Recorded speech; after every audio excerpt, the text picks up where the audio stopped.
saiamos desse capítulo mais conscientes, mais confiantes e mais certos da realidade que é o teu amor por cada um de nós. Inspire, Mestre, o nosso palestrante da noite de hoje, que tem a responsabilidade de nos revigorar o ânimo, nos apresentando as tuas palavras. Inspire-o de especial maneira para que cada uma das suas palavras sirva como bálsamo ao nosso coração. E assim juntos, recordemos da tua presença, do teu amor e do teu convite incessante à doação de nós mesmos, onde quer que estejamos. Guarde-nos na tua paz e nos abençoe hoje e sempre. Que assim seja. A nossa palestra da noite de hoje tem como tema o poder transformador da oração e será conduzida por aquele rapaz ali, nosso amigo Nestor Fidelis. Então, Nestor, está com você a palavra.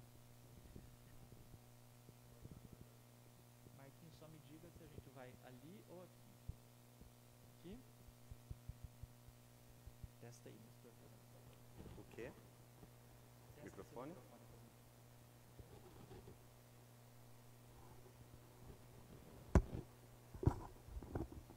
Assim. Isso. Câmbio. Boa noite. Que gostoso estar aqui no Centro Espírita presencialmente. Já está valendo, gente? Já? Que bom. Que bom estar aqui. De corpo e alma, né? De alma sempre, agora de corpo presente.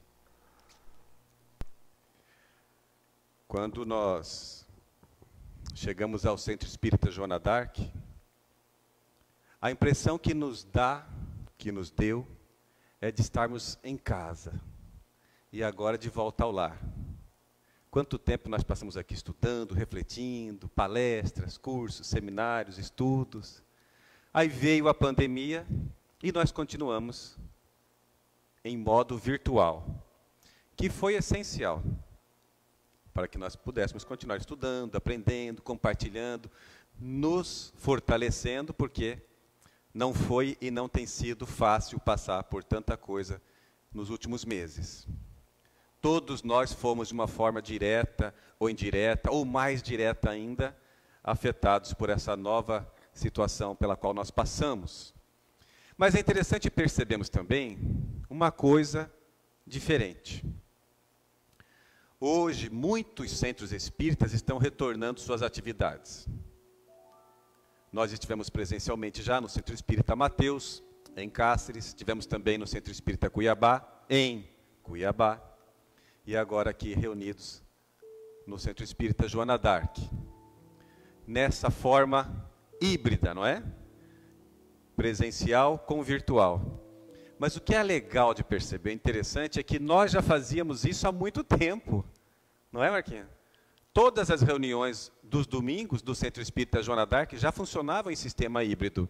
As pessoas nos acompanham em casa ao vivo, ou depois, as palestras ficam lá à disposição, na página do Centro Espírita Joana d'Arc no Facebook, para quem quiser depois entrar em contato com a palestra. E presencialmente também sempre estivemos aqui. Então, não é novidade nenhuma para nós. A câmera aqui na nossa frente, nós conversando presencialmente e virtualmente. Agora com os cuidados de ter uma pessoa ali, um trabalhador, aferindo a nossa temperatura. Se estiver com febre, não deve adentrar ao recinto. Álcool em gel aqui, álcool em gel na entrada, máscaras, as cadeiras distantes.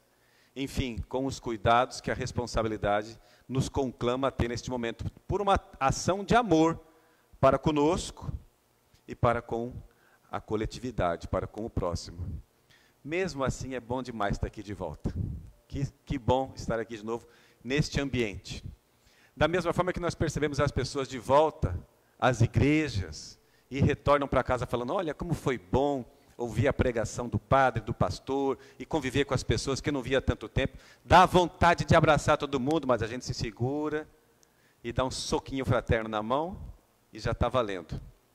Que bom que nós estamos aqui. E o tema que o Centro Espírita nos propõe para hoje, o poder transformador da oração, é algo que ficou muito evidente para nós nestes últimos dias, semanas, meses, quando nós nos socorremos da oração inúmeras vezes, para que pudéssemos então nos sentirmos seguros, fortalecidos e continuássemos caminhando, apesar das dificuldades naturais do caminho. Alguns meses atrás, uma amiga nossa, conversando com ela, porque ela, na condição de médium, recebia mensagens dos espíritos benfeitores e a gente conversava sobre essas mensagens. E muitas vezes ela dizia assim, olha, veja para mim se faz sentido, se não tem alguma coisa errada, porque o médium cuidadoso está sempre, o tempo todo cuidando para que as mensagens que vêm através deste médium sejam analisadas cuidadosamente, a fim de que não seja levado a um engano de si mesmo, nem passar para diante aquilo que pode ser que não seja verdadeiro.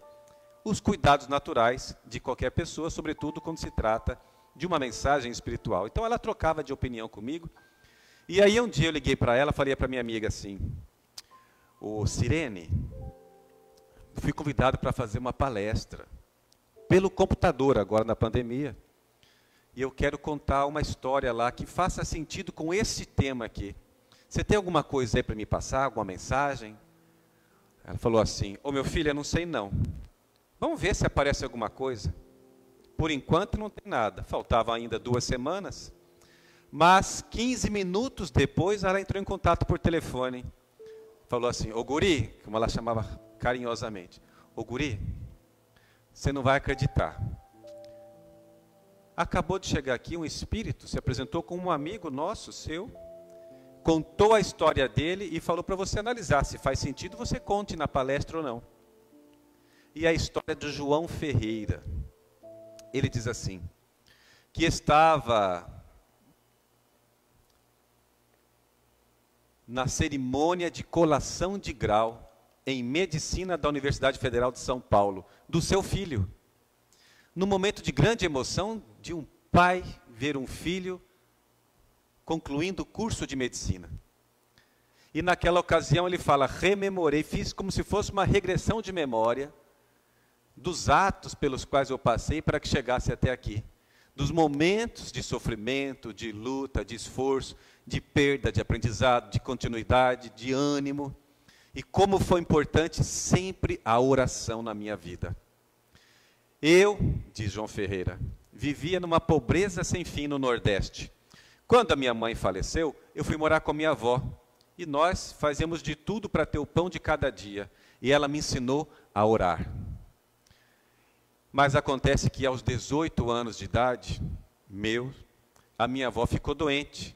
E por mais que nós fizéssemos os chás, todas as simpatias que o pessoal da nossa cidade gostava de fazer, e ele diz, porque é normal assim, na nossa terra, lá no pessoal simples, faz chá, faz simpatia, não tem remédio, não tem médico, é uma pobreza.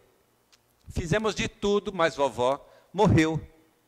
E eu decidi que não poderia ficar naquela pobreza sozinho. Eu não conseguiria viver na situação que estava vivendo.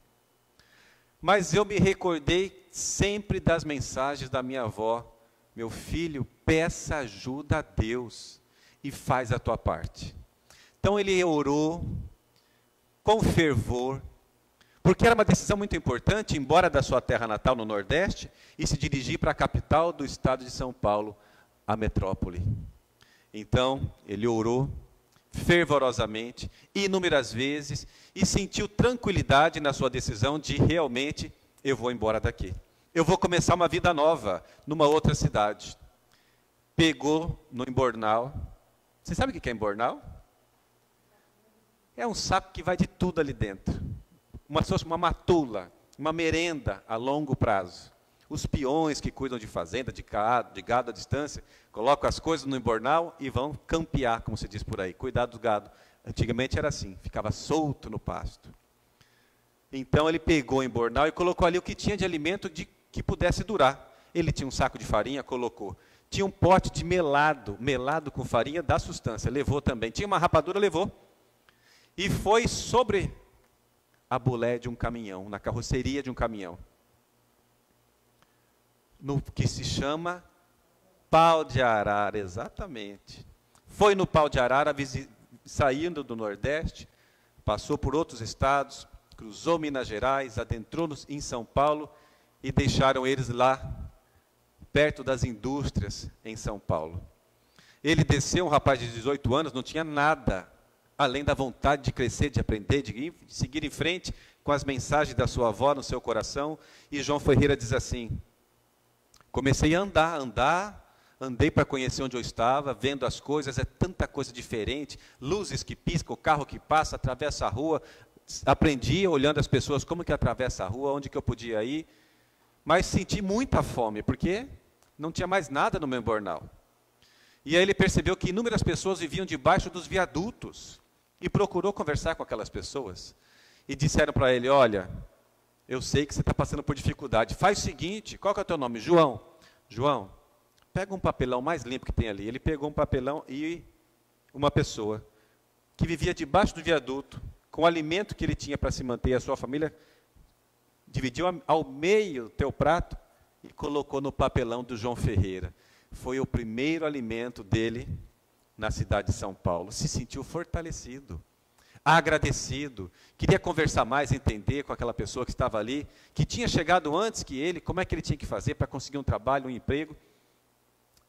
E o companheiro falou assim: olha, tenho para dizer para você isso, isso e isso. Agora vai embora, porque aqui já somos muitos.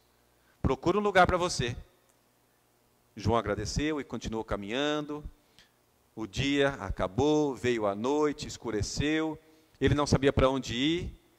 Viu que então estava no local mais escuro, as luzes não estavam ali da cidade mais alcançando. Ele resolveu entrar numa mata e perto de um arbusto ele encostou e dormiu. Aos primeiros raios do sol ele se levantou, temos que seguir em frente, mas fez a oração, porque ele tinha na sua mente a orientação da sua avó: pede para Deus, mas faça a sua parte. Ele fez a oração e vamos fazer a minha parte, seguiu adiante. E procurou o que estava acontecendo ali em volta, um barulho, e viu que tinha muitas pessoas, e começou a chegar perto, escutou vozes, era um lixão. Ele pediu autorização para ficar ali também, e deixar, ele começou a pegar as coisas do lixo, catar, separar, e com algum trabalho daquele dia, ele já tinha reunido pedaços de madeira, papelão, caixas, e com aquilo ele fez uma barraca. 2 dias depois, ele já tinha uma casa, um barracão dele, uma barraca um pouco melhor, e pediu autorização para os líderes daquela comunidade para que pudesse ficar ali, e permitiram que ele ficasse. Olha, você está fazendo a sua parte, gostamos de você, pode ficar, o que você achar aí for para o seu uso, fica para você. E ele ficou ali catando as coisas, e trabalhando com aquela comunidade de catadores. Alguns meses depois, um barraco um pouco melhor que ele já tinha, ali começou a conviver com uma moça, ele de 18 anos, e uma moça pela qual ele se apaixonou. 15 anos de idade ela tinha. Viveram juntos ali. 1 ano depois estavam casados. E com o tempo vieram os filhos, 3 filhos.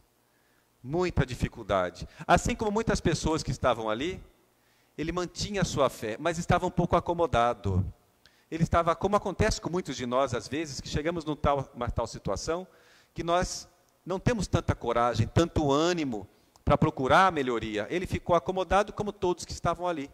Foi então que ele decidiu que aquilo não estava fazendo bem para ele. Ele tinha um estado de indignação dentro dele, ele queria melhorar a sua situação de vida. E um dia o seu filho brincando com uma bolinha de papel, a bola para lá, para cá, chutando, ele falou: meu filho, para de fazer bagunça aqui, me dá aqui esse papel. Pegou o papel e abriu, estava escrito: buscai e achareis, pedi e obtereis. O Evangelho segundo o Espiritismo. Ele assustou, já largou. Que negócio é esse? De Espiritismo? É coisa do mal? Porque a crença que tinha em muitas pessoas, e ainda hoje tem gente que pensa assim. Pensa que quando nós estamos reunidos no ambiente espírita, estamos fazendo coisas do mal.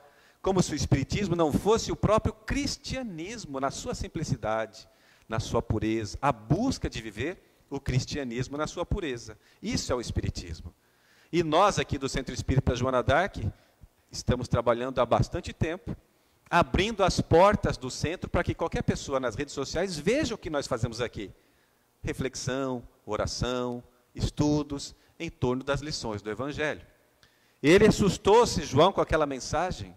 Espiritismo, o Evangelho segundo o Espiritismo. Largou, mas ficou curioso. Deixa eu pegar esse negócio para ler. E começou a ler uma mensagem que animava ele a fazer aquilo que a sua avó orientava. Oração, mas faça a sua parte, peça e faça a sua ação transformadora na sua vida. Então, ele pegou aquele papel e falou assim, eu vou fazer mais do que eu estou fazendo. Catou um monte de coisa que ele tinha sem uso, colocou num carrinho, que ele mesmo construiu, e foi para a cidade. Vou vender, vou ganhar dinheiro e vou começar a melhorar de vida. Olha a oração e a ação transformadora. E ele procurou então um amigo dele que comprava as coisas no ferro velho. Há muito tempo esse amigo comprava dele as coisas. E chegou lá e falou assim, olha, eu quero trazer para você essas coisas aqui, faz tempo que eu não venho, por favor, compra, pague um preço bom, o justo, eu sei que você é uma pessoa do bem. E o companheiro falou assim, ô João, você está diferente, o que está acontecendo com você? Ah, não é nada não. Não, pode falar, João, eu sei que você não está normal. Sabe o que é? Eu li uma mensagem, olha aqui, ó, tirou o papel amassado, olha isso aqui que eu li, ainda fala que é espiritismo. Aí o Senhor falou assim, eu conheço essa mensagem, eu conheço esse livro. Aliás, todos os sábados, às 16 horas, nós nos encontramos num centro espírita. Fazemos a leitura do Evangelho, reflexões, damos opinião, estudamos. E você está convidado a ir comigo. Ah, não vou, João. Deus me livre dessas coisas. Muita gente classifica espiritismo como essas coisas. Então, falou assim, olha, você não é obrigado a ir não, mas eu sei que você quer. Já está brotando dentro de você essa luz da busca. Ele falou, mas eu faço isso porque a minha avó me ensinou a pedir a Deus, a orar. Por isso eu estou em busca. Então vamos comigo. Mas você vai ficar do meu lado? Olha o medo, né? Vai que acontece alguma coisa. Não vai acontecer nada, mas senta do meu lado. E o Senhor era o dirigente do centro espírita. Então foi na reunião, leram a mensagem, fizeram a oração, a palestra, aplicaram passes, que naquela época podiam ficar na sala do passe, um pouco menor. Hoje, na pandemia, nosso passe é uma oração coletiva. E ele se sentiu tão bem que aconteceu, era sábado, quando foi no domingo, ele reuniu todos os amigos do lixão e repetiu toda a palestra, no seu linguajar, no seu jeito, com o seu sotaque. O pessoal gostou. Então o que acontecia? Todos os sábados ele ia ao centro espírita e todos os domingos ele replicava a lição evangélica para os seus companheiros. Um dia, quando foi ao centro espírita, aquele amigo que era dirigente do centro espírita e dono do ferro velho, que comprava os ferros, falou assim, João, eu queria te fazer uma proposta. Falou, o que foi? Quer comprar minhas coisas? Mais do que isso, trabalha comigo aqui um rapaz, há 10 anos ele está comigo, agora ele decidiu se casar, se mudou, foi para outra cidade, foi morar na cidade dos pais da noiva, e eu preciso de alguém de confiança aqui, para morar aqui nesse ambiente, e cuidar para mim como um zelador. Veja, tem casa, com telhado, com banheiro, com ventilador, com cama, tem tudo. E no barraco onde tinha João, a sua esposa e 3 filhos, era só um espaço pequeno. As necessidades fisiológicas faziam do lado de fora, sem nenhum saneamento, com todas as dificuldades. Quando o homem amigo fez a proposta, João começou a chorar. O que foi, João? Tudo bem? Eu estou sentindo a minha avó falando dentro de mim que eu vou conseguir. Se eu fizer a minha oração, Deus vai me ajudar. Eu tinha certeza que uma hora a minha estrela ia brilhar. E João se mudou para lá. Se tornou funcionário, os filhos cresceram ali em volta e tinha uma escola pública. Estudaram. E 20 anos depois estava ali o filho de 26 anos se formando na Universidade Federal, Universidade Pública, em medicina. E ele no mundo espiritual dizendo, há 30 anos isso aconteceu. Eu morri. Eu fui vítima também da Covid. Mas eu não podia deixar de vir aqui trazer essa história, para mostrar que o meu exemplo, eu estando aqui, faz bem para mim trazer para as pessoas essa história. Por isso eu fiz questão de narrar. E a médium pela qual a mensagem veio através dela para nós, também acabou desencarnando alguns meses depois pela Covid, nossa amiga do coração. E depois de algum tempo esteve conosco em reunião mediúnica dizendo, o que importa para nós é fazer o bem. O bem, aquilo que a gente aprende no centro espírita, de fazer o bem no limite das forças, é o que vale aqui no mundo espiritual. A oração e o bem. Por isso, quando nós falamos em oração, o que é a oração? Que poder transformador é esse?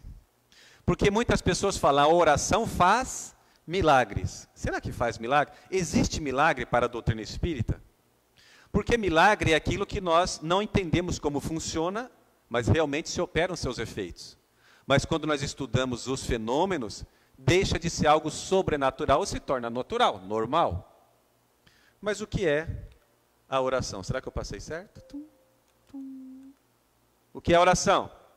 Nós estudando as obras espíritas, sobretudo o Livro dos Espíritos, o Evangelho segundo o Espiritismo, vamos ver ali que a oração é o momento em que nós nos elevamos às fontes de vida do universo, ao Ser Supremo, à inteligência primária de todas as coisas, nos direcionando ao divino, a Deus, pedindo, nos abrindo, desabafando, chorando, nos fortalecendo, tudo isso pela força do pensamento.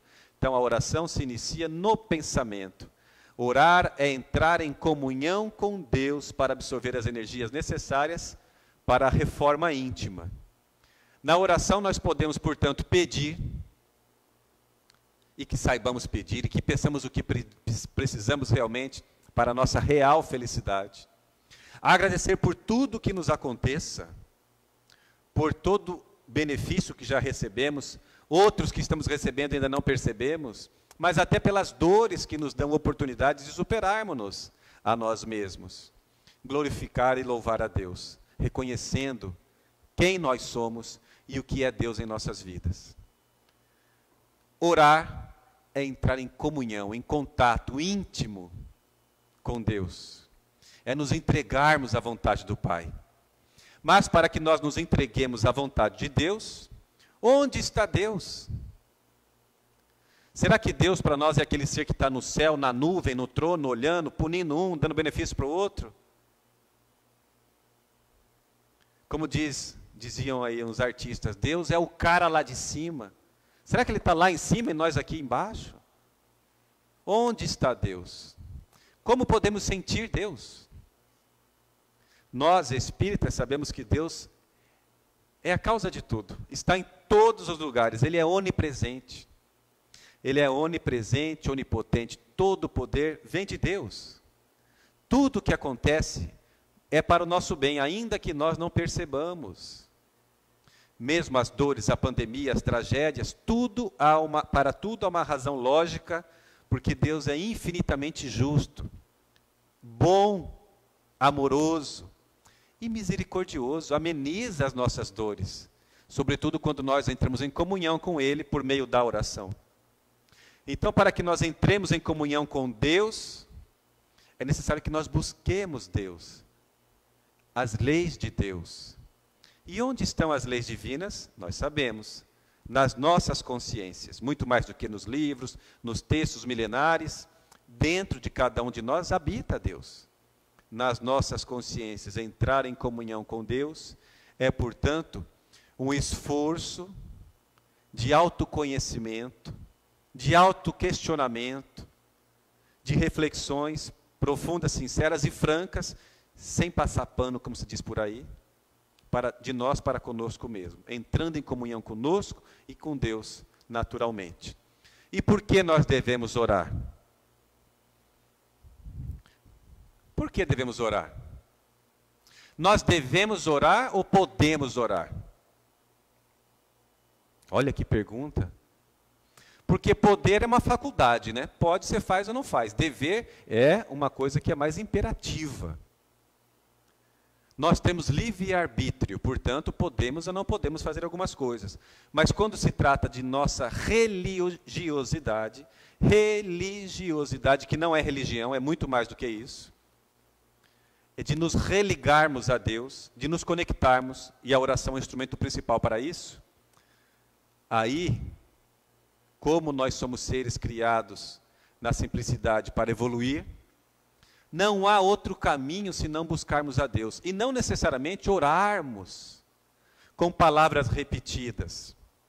Porque a vida de muitas pessoas pode ser um hino de oração se ela se esforça para agir no bem, com a consciência tranquila. Então, devemos orar, um dever de consciência. E Jesus nos recomenda com toda a clareza: vigiai e orai, sobrou um S ali, para não cairdes em tentação. A recomendação de Jesus é muito clara e atual. É uma proposta para que nós cuidemos de nós mesmos.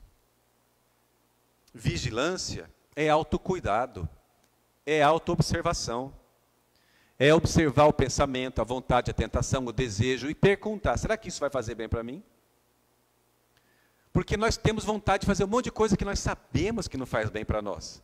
E tudo principia no pensamento. Vem aquela tentação que tem tudo a ver com o que nós temos dentro de nós. Então, vigiar o que está dentro de nós. E termos a oração como meio de não cairmos nessa tentação que está dentro de nós muitas vezes. Nos propondo: larga a mão de fazer certo, vai por esse caminho aqui mesmo, vai pela porta larga. Vamos falar mal dos outros? Não tem coisa melhor, vamos falar mal dos outros. E falamos mal dos outros e o mal saiu de onde? De nós. O mal afetou quem? A nós. Vamos falar bem das pessoas? Muitos terapeutas familiares, terapeutas de casais, sugerem para os casais que estão querendo se separar, mas buscam a terapia, um exercício de falar bem um do outro. E aí eles propõem: então vocês vão sentar frente a frente, marido e mulher, conviventes, enfim, vocês que vivem juntos, casal, e um vai olhar para o outro e falar bem do outro. Eu não gosto nem de ver essa pessoa, estou aqui forçado nessa terapia. Então vai embora, porque se você está na terapia, você quer fazer. Faça o exercício, dever, de casa. Aí senta o homem, seja quem for, um dos dois cônjuges senta à frente da pessoa e fala assim: olha, vou falar bem de você, você consertou o chuveiro. Obrigado. Aí outra pessoa fala assim: o que eu posso falar bem de você? Não consegue nem perceber, né? O arroz que você fez soltinho e tal, foi um bom arroz. Ponto, fizeram exercício. No outro dia, novamente, 9 horas da noite, de frente um para o outro. Eu gosto de você, que eu vejo que você se esforça para buscar as crianças na hora certa, na escola. Não, eu também gosto de você, porque eu vi que você abriu mão de um monte de coisa para ajudar seu pai doente. Olha como que já começa outro nível. Algumas semanas depois, eu sei o quanto que você se esforçou para conseguir o que você é. Não é o que você desejava ainda, mas você tem tanto esforço. Olha o nível de reconhecimento. Aí volta para o terapeuta, os dois de mão dada. Não falavam nada bem um do outro? Pois é, a gente não percebia. E resolvemos fazer exercício que o senhor mandou, e deu nisso. Começamos a ver coisas boas um no outro, deixando de lado a tentação de só ver defeito, de só falar mal, porque nós temos a treva dentro de nós, mas a luz somos nós, filhos de Deus, que podemos pedir a Deus, fazer a nossa parte, e o resultado vem. Vigilância e oração é uma proposta milenar de Jesus, mas que faz bem a todas as pessoas que se permitem conciliar com seus adversários internos. No Livro dos Espíritos, questão 658 e 659, Allan Kardec pergunta: agrada a Deus a prece? Qual o seu caráter? E na essência os Espíritos dizem que sempre agrada a Deus quando ditada pelo coração. O que importa é a sinceridade e a fé, preferível que venha do íntimo, que não seja lida decorada. Mas eu quero fazer a prece decorada. Pode fazer. Eu quero fazer a prece erguendo os braços. Pode fazer.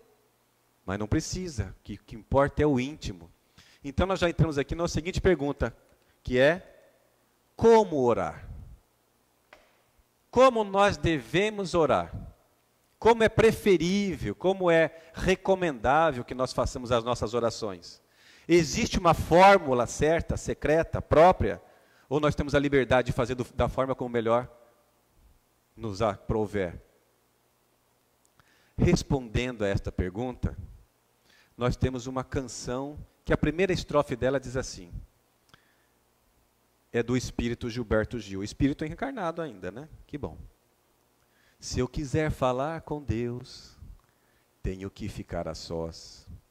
Tenho que apagar a luz, tenho que calar a voz.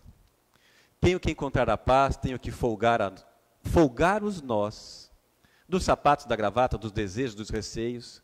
Tenho que esquecer a data, tenho que perder a conta, tenho que ter as mãos vazias, tenho que ter a alma e o corpo nus, abertos a Deus.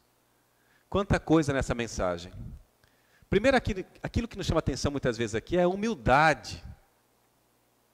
Humildade, olha lá, de encontrar a paz, folgar o nó da gravata, do sapato, mas o nó que nos aperta, o orgulho, a mágoa, o rancor.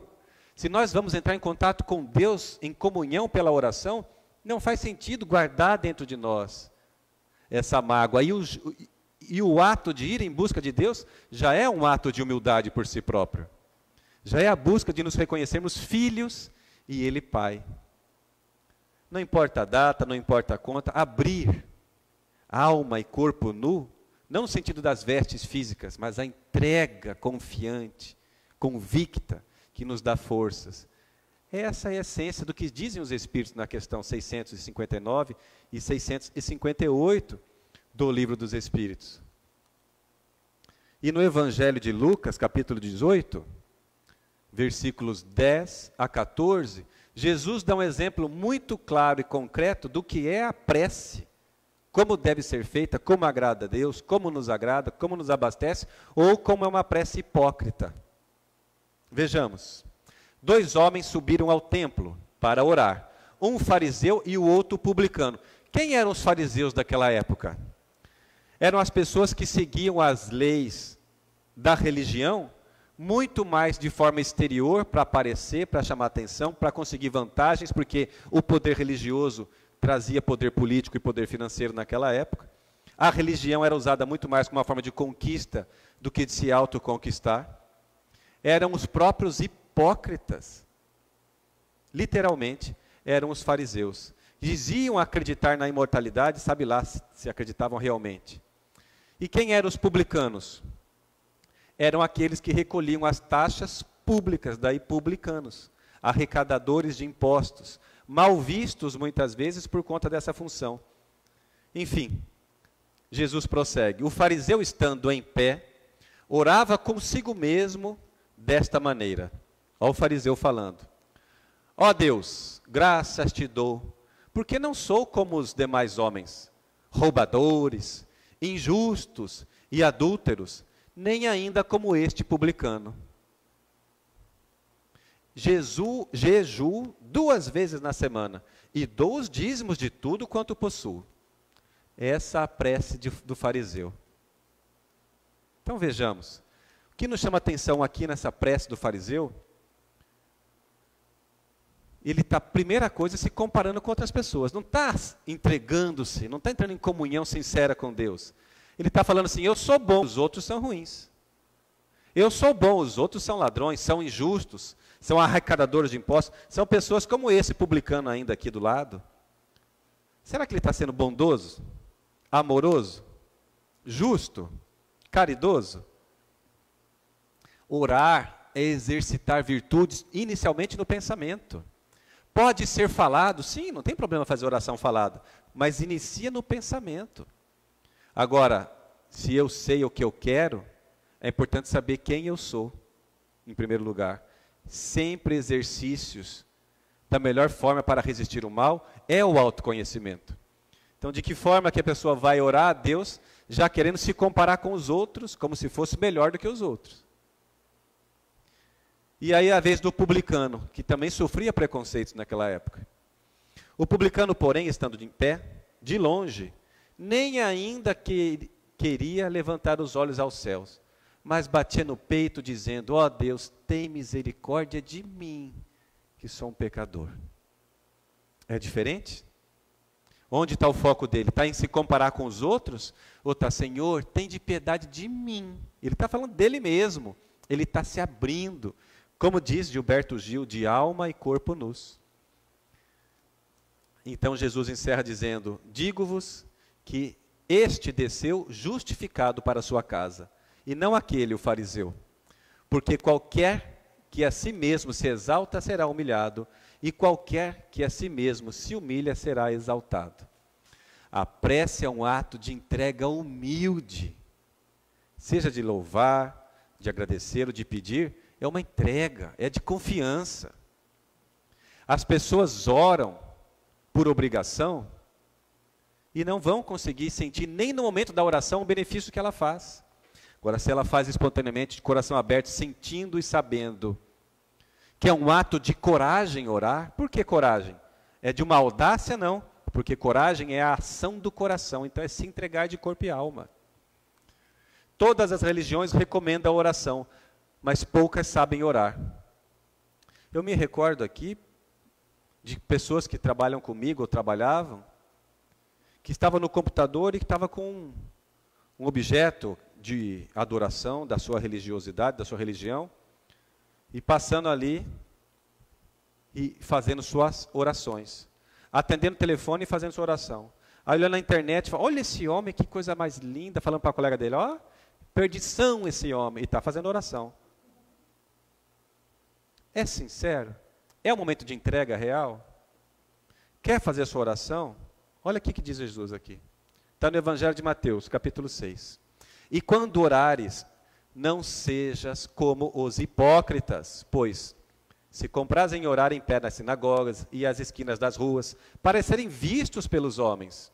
Em verdade vos digo que já receberam o seu galardão. Queria mais chamar atenção do que fazer um ato de comunhão com Deus. Mas tu, quando orares, entra no teu aposento e fechando a tua porta, ora a teu pai que está em secreto. E teu pai, que vê em secreto, te recompensará publicamente. E orando, não useis vãs repetições, como gentios, que pensam que, por muito falarem, serão ouvidos. E tem gente que grita, né, na oração. Nós respeitamos quem quer gritar para Deus, como se Deus fosse surdo, não estivesse aqui ao nosso redor. Mas para nós isso não faz sentido. Quer gritar? Quer incomodar a vizinhança toda? Pode fazer. Mas não faz sentido nem para a própria pessoa, porque estraga a sua garganta. E Deus não precisa desses atos exteriores. Não useis vãs repetições. Isso aqui foi dito há 2000 anos.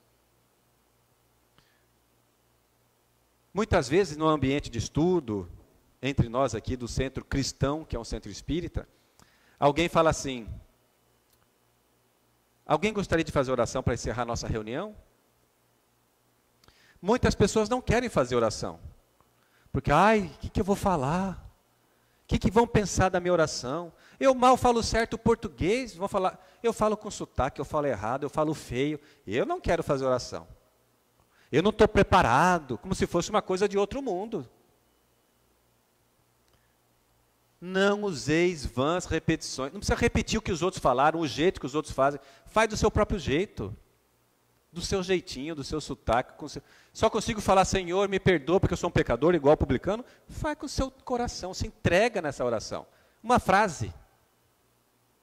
É a simplicidade de coração. Isso, simplicidade, sinceridade, isso é o que importa nesse momento de comunhão com Deus. As crianças, muitas vezes, nós estimulamos que façam oração. Então, peço licença para contar um exemplo que lá em casa, quando estamos em Evangelho no Lar, e as crianças vão fazer oração, até pouco tempo atrás, a oração era assim, Senhor, tira todo o mal do meu caminho, assim que elas falavam. Porque acha que Deus vai fazer assim, ó, mágica, milagre. Com o tempo nós mostramos, olha, não é bem assim. Deus não tira a dificuldade do nosso caminho, porque se estamos passando por dificuldade, não é porque nós vamos orar a Deus, Ele vai negociar com a gente e nos agradar e tirar a dificuldade, não. Tudo que nos acontece, como Deus é justo, é porque nós pedimos para passar por isso. Senão, Deus seria um ser injusto, castigador, e não um Pai amoroso como Ele é. E mesmo nós tendo errado em reencarnações passadas, ou nesta vida mesmo, Deus ameniza a nossa prova, porque sabe que nós temos forças mais ou menos de acordo com as provas que Ele nos repassa, que nós pedimos para passar por elas. Então Deus não vai tirar a dificuldade do caminho, ao contrário, vai nos dar forças. Orar é comunhão com Deus, comunhão com a consciência, para que possamos fazer aquilo que nos cumpre fazer, o bem, reparando o erro que já fizemos ontem, arrependendo-nos daquilo que fizemos errado ainda hoje, talvez, e a ação transformadora que se opera se nós fizermos essa comunhão e sentirmos sinceridade em nós mesmos, automaticamente sentimos as forças que vêm para a nossa oração. Então não precisamos de falar palavras repetidas, palavras bonitas, não precisamos de gestos exteriores, muito menos de gritar. O que importa é o nosso coração. Ah, mas eu gosto muito de fazer Ave Maria. Pode fazer com o teu coração, com a sua espontaneidade. Vê se faz sentido para você algumas palavras que você está falando. Porque para nós, espíritas, com todo respeito, e falamos com propriedade de quem foi batizado, crismado, coroinha e tudo mais. Para nós espíritas, certas palavras de certas orações, para nós já não faz mais sentido. Quando se fala na Virgem Maria, a pureza de Maria, a pureza moral, espiritual, de alma, nesse sentido, sim, essa virgindade, essa pureza. Virgem, na situação daqui naquela época, era a pessoa que estava em idade já para se tornar nubente, para se casar. E se casava com muita juventude naqueles tempos. Aliás, minha avó casou com 14 anos de idade. Então, quando nós falamos na oração que Deus veio pelo ventre, então, a virgindade é no outro sentido. Então, em algumas orações, é importante que nós pensemos, será que isso já faz sentido para mim com aquilo que eu estou estudando? Ah, mas eu gosto de pedir perdão a Deus e fazer oração do ato de contrição. Aquilo que a gente aprende na primeira comunhão, não é? Pode fazer, não tem problema. Senhor, eu me arrependo de ter ofendido. Pode fazer. Agora, a prece que mais importa é aquela que provém do coração. Senhor, eu estou passando por dificuldade, o Senhor sabe que eu estou passando. Me ajuda. A prece do publicano. Jesus acabou de dizer. Então, vejamos. Não façamos como os hipócritas. Entra no teu aposento e fechando a tua porta, ora teu Pai. Não necessariamente no aposento do quarto, do banheiro, da cozinha, no aposento interno do teu coração. Nós aprendemos que orar é conversar com Deus e depois silenciar na meditação para sentir a resposta. É neste aposento, é nessa intimidade. Intimidade de um filho que busca um pai amoroso, que não vai passar a mão na cabeça do erro, mas reconhece que nós queremos aprender e fazer melhor. Todos somos filhos de Deus. Todos nós temos essa possibilidade de buscarmos Deus diretamente, sem intermediários. Sem necessidade de pedir assim, ô Tiago, faz uma oração para mim lá. Posso fazer isso? Pode, mas a oração que mais importa é a que eu faço por mim mesmo. Ô Marquinhos, você é tão bom, você vai no Centro Espírita, né? Faz oração para mim lá. Pode fazer isso? Pode, porque a oração do Marquinhos vale? Vale, porque é um cara bacana, do bem. Mas e o meu esforço?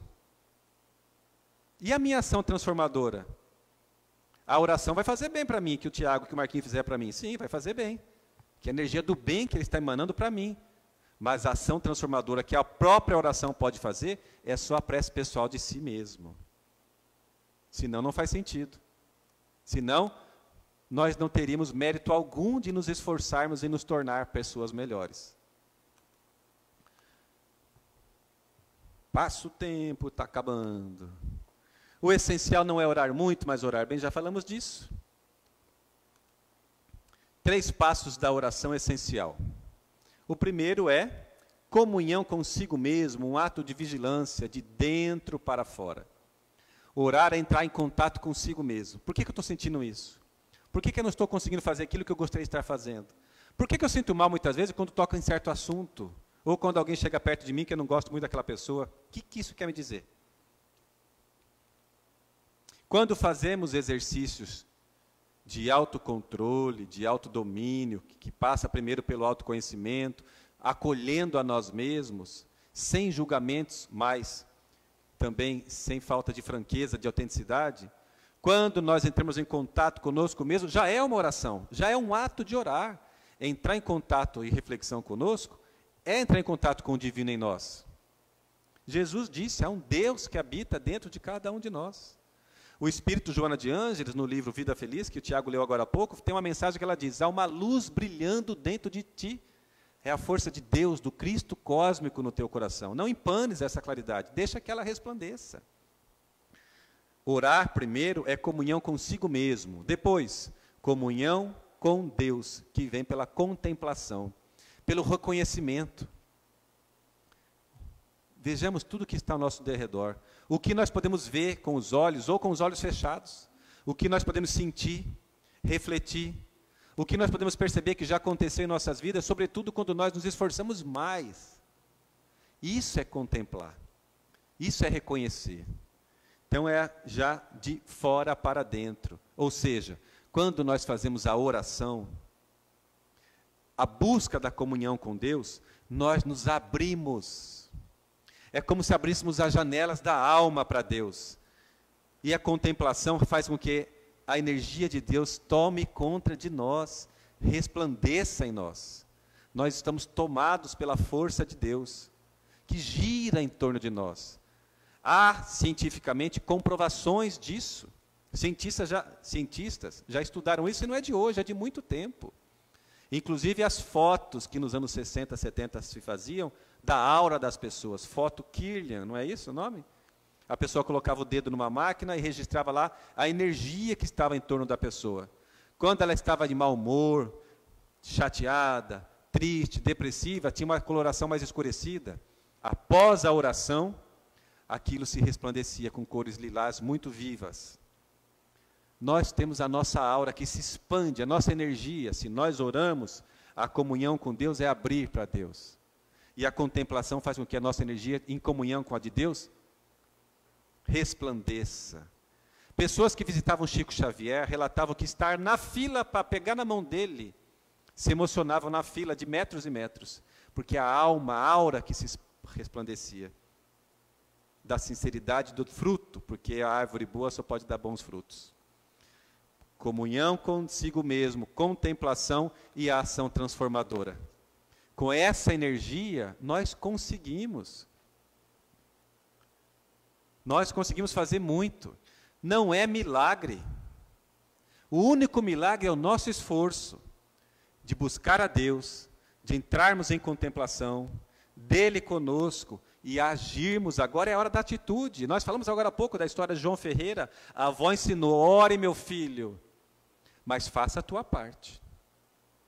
Porque Deus não vai tirar a prova de ninguém, ao contrário. Vai te dar bons espíritos. Anjo de guarda não vai tirar a dificuldade da vida de ninguém. Não. Vai nos orientar. Se nós estamos em comunhão com Deus, nós ouvimos mais ainda as vozes alerta que estão em nós. Estão conosco. E nós temos espíritos benfeitores que caminham conosco. Porque quando nós queremos fazer o bem, nós conseguimos força. Quando nós queremos cair em tentação e fazer o que não é o bem, também temos as forças daqueles que não nos querem bem. Daqueles que estão agora, nesse exato momento, nos hospitais, querendo sugar as energias das pessoas que estão sofrendo. No último livro do Espírito Manuel Filomeno de Miranda, através de Divaldo Franco, eles intitulam esses espíritos perturbados e perturbadores de justiceiros. Eles querem vingança e não justiça. Querem fazer a justiça, entre aspas, com as próprias mãos. E as pessoas estão doentes, e eles estão estimulando a pessoa a ter mais contato com outras pessoas para ficarem mais doentes ainda. Da mesma forma, nos hospitais, nas UTIs, existem legiões de benfeitores do bem, que estão ali acolhendo as pessoas que estão adoecidas e usando das energias das preces, que eles recolhem para, com aquelas energias, atender as pessoas. Num grupo de WhatsApp, olha como que a coisa é neutra, né? Quando temos eleições, muitas pessoas brigam em grupos de WhatsApp. Familiares, amigos, ficam de Belém, Belém, nunca mais fica de bem. Já viram isso? Quando é criança, é adulto, também faz isso. Eu e você, Belém, Belém. Porque você falou que meu candidato é ruim. Ah, mas o meu que é o bom. Ah, porque o seu... E começa na postura fanática, extremista, polarizada, que não é empática, nem includente, muito menos cristã, porque cristão analisa os fatos. Não é obrigado a acatar isso nem aquilo, mas se dá o direito de viver numa democracia respeitosa. E muitas famílias brigaram nos WhatsApps da vida, em 2018, em 2020, a cada 2 anos quando tem eleição. Pela intolerância, pela falta da virtude, que é o vício. Mas também o WhatsApp, nesses últimos tempos, tem sido grupos em que as pessoas se reconciliam pela dor, da doença, da Covid, do desespero, da falta de dinheiro, de emprego, e formam grupos de orações. Um amigo nosso ficou internado quase 3 meses, 37 entubado. O pulmão totalmente tomado pelo aquele vidro fosco que revela o estado avançado da Covid. Queriam já, alguns profissionais da saúde ali, falaram, não tem mais jeito. E ele escutava tudo. E revelou isso para nós depois, quando saiu. Aí teve uma outra, vamos tentar esse outro medicamento, vamos tentar isso e outro. Imagina ali, as forças agindo, os benfeitores, não, tenta mais esse. Parece milagre, porque muitas vezes a pessoa passa por aquilo e não volta mais. Tem 2 semanas ele retornou a Mato Grosso, tinha saído daqui e conseguiu se recuperar. E o que é interessante, estou falando de um amigo do coração, um colega de faculdade, e nós formamos um grupo de oração. Porque no nosso grupo tem protestante, adventista, budista, espírita, tem pessoas da Umbanda, tem pessoas da Igreja Católica, de todas as igrejas, ecumenicamente. Um amigo que ninguém esperava que ele fosse sugerir, ele sugeriu. Vamos fazer um grupo de oração pelo nosso colega? E passaram a se reunir. A oração feita por outra pessoa faz bem? Oração por outras pessoas faz bem? Hã? Bastante. Porque não é pouco bem que faz, é muito bem. Porque o bem primeiro sai de uma pessoa. Aí entra em contato com o bem de outras pessoas. E toda aquela energia que nós mobilizamos, direcionado para que os benfeitores atuem. Pode até ser que aquela pessoa estava programada para a desencarnação, mas com tanta gente orando por ela, os benfeitores reavaliam e aplicam ali uma moratória, ou seja, é bom que ela continue vivendo, é uma pessoa amada, está fazendo bem. São replanejadas as reencarnações, muitas vezes, pela força da oração. A oração faz muito. E a oração de uma mãe por um filho? Oração de um pai por um filho distante que foi embora e abandonou o pai? A força da oração. A oração que nós vemos, muitas vezes, nas reuniões mediúnicas. Quando uma mãe se passa por uma escrava de um outro espírito, líder do mal, durante séculos, permitindo ser usada por aquele espírito equivocado, mas o tempo todo orando por ele e fazendo intercâmbio com os benfeitores, até o momento propício em que o atendimento pode acontecer, e ela se mostra, e ele fala, como a senhora é minha mãe? Aí a emoção é irresistível, e ela, eu orei por você o tempo todo, eu sabia que a minha prece não seria perdida, porque a prece de uma pessoa por outra, não é uma energia jogada fora, é como se a energia ficasse circundando a pessoa, e quando ela se abre, uma fresta, a luz penetra. Aí a comunhão com Deus, a contemplação e a ação transformadora depende dela mesma. Lembra do livro Nosso Lar? Quando o espírito André Luiz diz que ficou tempos e tempos, sem noção de tempo e de espaço, passando por dificuldades, sentindo as dores da morte, as sensações do corpo físico, fome, frio, medo. O benfeitor depois diz que ele passou ali cerca de 8 anos naquela situação. Ele não sabia quanto tempo tinha passado lá. Mas, um dia ele pensou, a minha mãe, ela ia à missa todos os domingos. Ela me ensinou a fazer a oração do Pai Nosso. E ele lembrou das estrofes da oração do Pai Nosso, dos versos. E decidiu, Senhor, se é que existe uma força de Deus, me ajuda, por favor. Olha ele se abrindo. Uma aberturinha. E a ajuda estava ao lado o tempo todo. É que a ajuda de fora ajuda realmente, alivia. Mas se não tiver a ação transformadora da humildade que vai em busca, não adianta. A oração de uma mãe por um filho é muito importante. De um pai por um filho, de um filho por um pai, de amor, de amigo para um amigo. É essencial. Ou melhor, é fundamental. Porque o essencial é aquilo que só a pessoa pode fazer por ela mesma.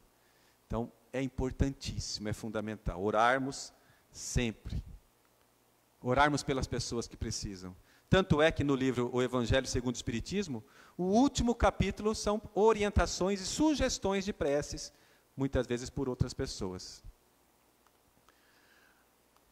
Para finalizar, a prece é essencial para nós, que nós falamos, e para quem recebe. O amor que produzimos e ressoa no momento propício. Às vezes, acontece com a gente de queremos resultados imediatos. Porque quem passa pela dor sabe que não é agradável. Aquele momento da dor parece que é infinito. Mas quando nós oramos e assumimos a ação transformadora que a prece nos dá essa força para isso, nós vamos alcançar o resultado. Está a história do João Ferreira. Aprendeu com a avó, orou, conseguiu se mudar, conseguiu se alimentar, conseguiu trabalhar, uma vida de vigilância para ter uma vida com dignidade. E teve o resultado que ele queria de encaminhar os filhos para uma vida mais tranquila, comparado com a vida com que ele tinha. A ação transformadora é de cada um de nós. A prece faz bem para quem faz a prece. No momento da dor, se nós buscamos o contato com Deus, o alívio é imediato. O alívio da atitude humilde de quem foi em busca, porque nos faz bem na mesma hora. Mas o logro maior, o êxito maior das coisas que nós queremos e podemos fazer, e permitimos que Deus haja por nossos meios, e isso é um trabalho de cada dia, de cada hora, e nós damos conta de fazer. Nós damos conta de fazer isso. A oração é um recurso tão importante, por isso Jesus nos orientou a orar. E nós vamos encerrar agora, desligando aqui minha mãe, daqui a pouco falo com ela, orando.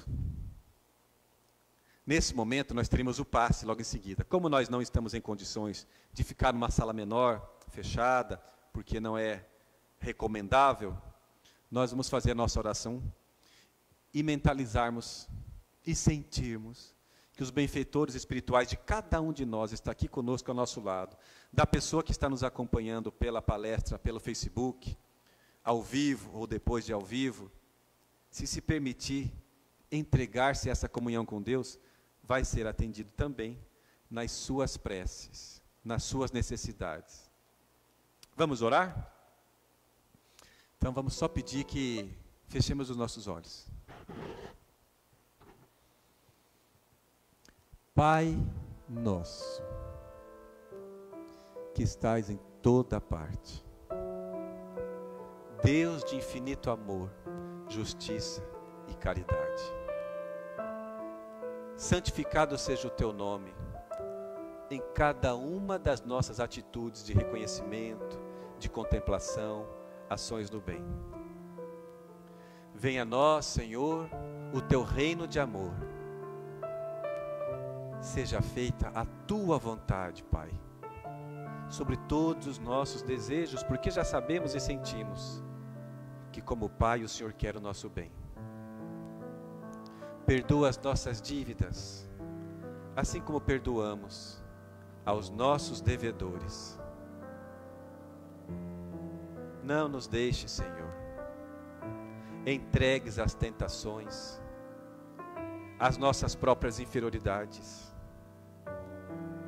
Não nos deixe, Senhor, nos momentos de dificuldades e nem de alegria. Livra-nos do mal, ajudando-nos, Jesus, a entrarmos em conciliação com as paixões que ainda trazemos, com os desejos desequilibrados que ainda temos. Livra-nos, Senhor, do mal, ajudando-nos a levarmos luz aonde haja trevas em nossos corações, perdão onde haja mágoa nas nossas relações.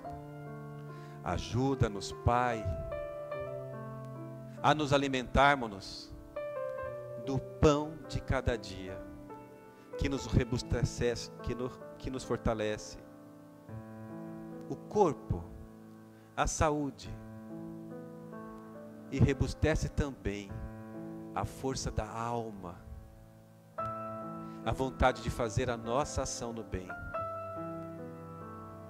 Ajuda-nos, Senhor, a sermos instrumentos da paz. E neste momento, que as energias dos benfeitores, amigos, trabalhadores de Jesus, possam chegar até nós. Energias salutares, energias revigorantes, energias transformadoras. energias curadoras. E que possamos fazer bom uso, Jesus, das suas lições. Que possamos, Senhor, fazer bom uso de todas as energias da oração, do passe, da prece, a fim de que possamos ser úteis a nós cada vez mais e para a nossa sociedade, a partir da família e da nossa reforma íntima. Conte conosco, Senhor. Nos abençoe a todos. Que assim seja.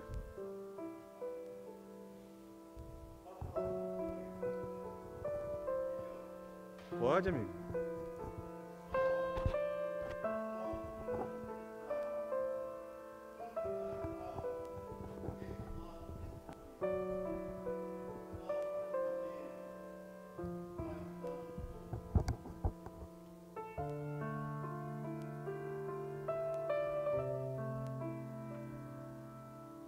Amigos, no próximo domingo nós celebramos o aniversário de publicação da quarta das obras básicas da doutrina espírita. Em 1º de agosto de 1865 era publicado O Céu e o Inferno. Portanto, no próximo domingo a gente tem uma palestra comemorativa dessa ocasião. O Céu e o Inferno existem. É o tema da exposição que será realizada pelo nosso amigo Afro Stefanini II. Todos estamos convidados, nos vemos por aqui também com transmissão ao vivo pelas redes sociais. Boa semana, um abraço espiritual bem apertado para todo mundo e boa semana pra gente. Tchau, tchau.